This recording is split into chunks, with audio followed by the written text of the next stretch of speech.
Yeah, so they get the fluid which the man releases and they analyze, and they find the density of the sperms, that is the concentration of the sperms. They count the sperms per mil, and that's what we usually report. So about 15 million per mil is normal, and on the image in the microscope, this is how it appears. Okay. But on the other side, you find people have few sperms. This is how it will appear. They will be spread all out and it will be obvious. Oh, okay. So now when the sperms are few, you know, for pregnancy to occur, these sperms have to travel a long journey. They have to go all the way from cervix to the uterus, and then to meet the egg in the tube. It's a long journey, and on the way we lose a lot of the sperms. And so you need many to be able to have a few reach the site of fertilization. Otherwise, if you start with a few like this, none will reach the other side. Many perish on the way. Okay. So it's important, the sperm count for us. Other parameters related to the sperm also are examined. For example, the sperms have to have a certain shape of the head, the tail, for it to move in that journey. All that is examined. So the problem could be in the sperm. Okay. Yep. Thank you so much, Doctor. Yep. I wanted kindly to have a small illustration of the blocked tubes so that we see exactly. Okay, the tubal problem. Yes, the tubal problem, where it lies, which side is always blocked. So maybe we look at, so to test the tube, the commonest test is what we call hysterosalpingogram. Now this is an X-ray test specifically meant for the tube.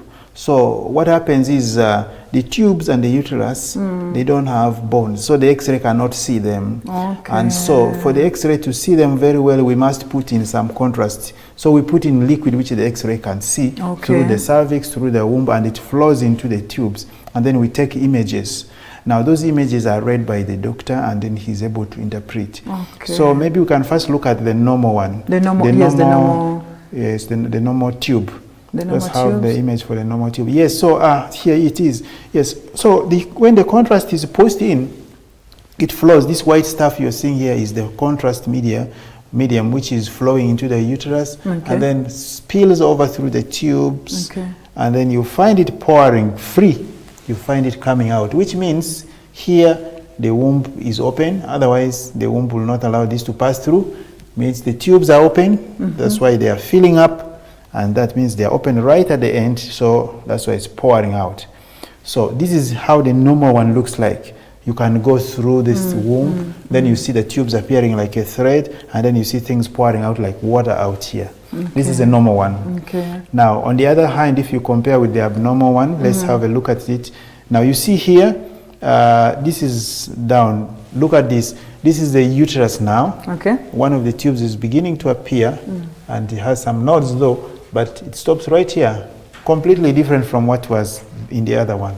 Something is showing up here, it stops just here. So you don't have the other parts of the tube showing. Part flowing down. Yes, so all this part is not showing.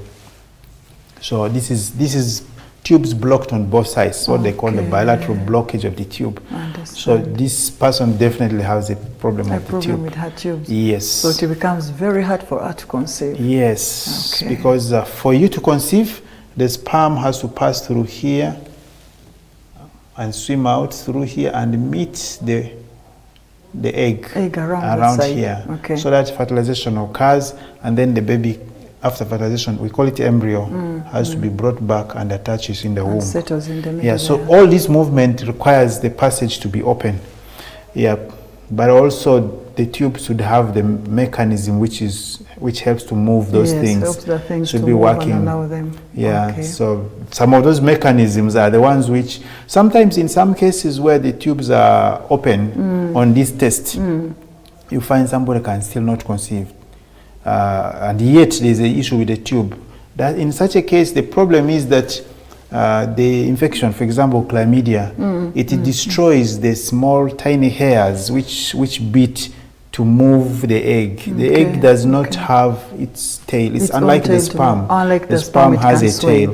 The egg has no tail. So it has to be moved by that, like how food goes through the intestine. So if that mechanism is destroyed by infection like chlamydia, the egg does not move at all. Yeah. Thanks so much, Doctor. Yeah. That's why even in situations, some people ask this question that they have done all the tests on me, My tubes are open. I'm normal, but things I'm are not conceiving. Okay. You find that is sometimes the case. That thing is missing, the hair to push. Yes, and that is difficult to usually test. But now, currently, there are some tests showing up which are moving around. Yes. Thanks so much, Doctor, for that very wonderful illustration. Thank you. Just in case you've just joined us, this is Medical Mind, and it's Bethany TV. We are talking about the basics of infertility. To all the parents outside there watching, I had a doctor talking about mumps. We need to take mumps. Was it mumps, doctor? Yes, mumps. We should take it very, very seriously, because in the end, at times we just give children these herbals. We say it is just an infection, maybe it's fever. We give them Panadol, little knowing that the infection can really, really disturb the child in future. So we need to be very keen. And then to the ladies outside there, infections, if you are sick or you've contracted an STI, please don't wait when it's too long.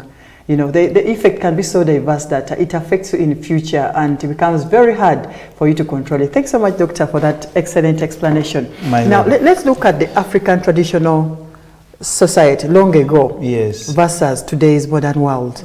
Back in the days, there were very few cases of infertility, unlike these days. Could there be something triggering it out? Could it be the feeding?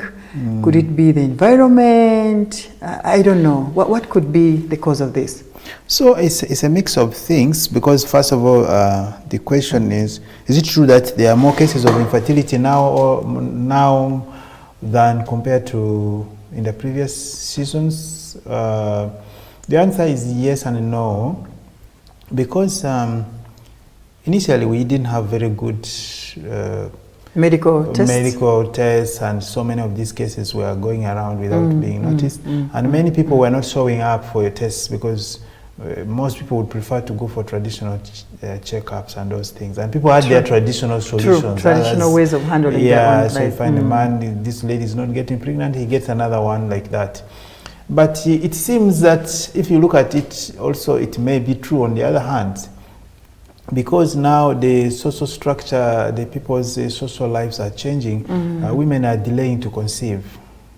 This is the thing. Initially, people used to get married at 18, 20 years and of they age. give birth immediately. Yes. So now we are on average, first birth is coming at 30 and 32. That's almost in the evening. The evening days of our life. Yeah, so that delay is significant, because along the way you get other problems. So it could be a mixture of things and a number of variables there. People are getting more aware, so they are going for treatment, but also people are delaying to conceive, and that has an impact on their fertility as well, especially for the ladies. Yeah. So how about in the men? In the men, yes. So in the men also a number of things are changing as well. We talked about mumps infection as one of the causes of male infertility, things which can disturb the sperm. But also lifestyle is a very big factor. A number of men are going on recreational medication for recreational purposes. And in our population, you will be surprised, a number of these men who look very masculine and doing a lot of aerobics, some of them are taking medications which do affect their fertility. You find they are on testosterone-containing medication, which enhances their male masculinity. Their masculinity is enhanced, but it drops their sperm count on the contrary. And so they don't they may be sexually okay, active, but the sperms are few and they're not functioning well. So recreational medication, even smoking is basically drug use. Yeah, smoking and alcohol, all these things are affecting. Yes, of course, men are delaying as well to marry and have babies. For the men, the issue of the sperm count dropping in relation to their age comes a bit later, in their late 70s. Yeah, sure. Yeah, so, but their behavior, the social behaviors, alcohol consumption, smoking, recreational drugs. Recently, people are beginning to take shisha, and the shisha has many of those things in there. So that might be another thing to look at. Yep. I understand.